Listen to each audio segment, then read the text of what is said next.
বাইরে আজকে প্রচণ্ড সনসন হাওয়া চলছে, আর এই সনসন হাওয়ার মধ্যেই আমার হাতে চলে এসছে লুবলুর পৃথিবী বাই চারবাক দীপ্ত। বইটা খুললেই আপনি ঢুকে যাবেন লুবলুর জগতে, যেখানে রিয়েলিটি আর ইমাজিনেশনের লাইনটা একেবারে ব্ল্যার হয়ে যায়। কখনো মনে হবে ভার্চুয়াল রিয়েলিটি গেম খেলছেন, আবার কখনো মনে হবে আপনি কোনো ম্যাজিক রিয়েলিস্ট উপন্যাস পড়ছেন। আর্ট ওয়ার্কসগুলো এক কথায় মাইন্ড ব্লোয়িং। গল্পে আছে বৌদ্ধ দর্শন, নৈতিক প্রশ্ন, আর সেই সাথে আধুনিক টেকনোলজির ছোঁয়া। ভিজুয়ালগুলো এত ডিটেইলড যে মনে হবে প্রতিটা ফ্রেম সিনেমার এক একটা দৃশ্য। আর সবচেয়ে মজার ব্যাপার, গল্পটা পড়তে বারবার মনে হবে এটা আসলে আমার নিজের ভেতরের জগৎ নিয়েই বলা হয়েছে।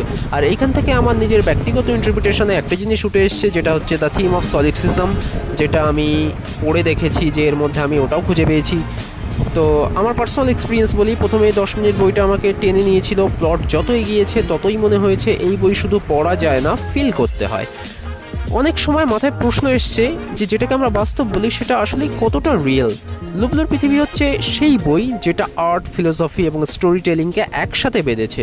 যারা গ্রাফিক নভেল বা ডিপ থিম পছন্দ করেন তাদের জন্য একেবারে মাস্ট রিড। অ্যান্ড অবভিয়াসলি এটা একটা পোস্ট মডার্ন গ্রাফিক নভেল।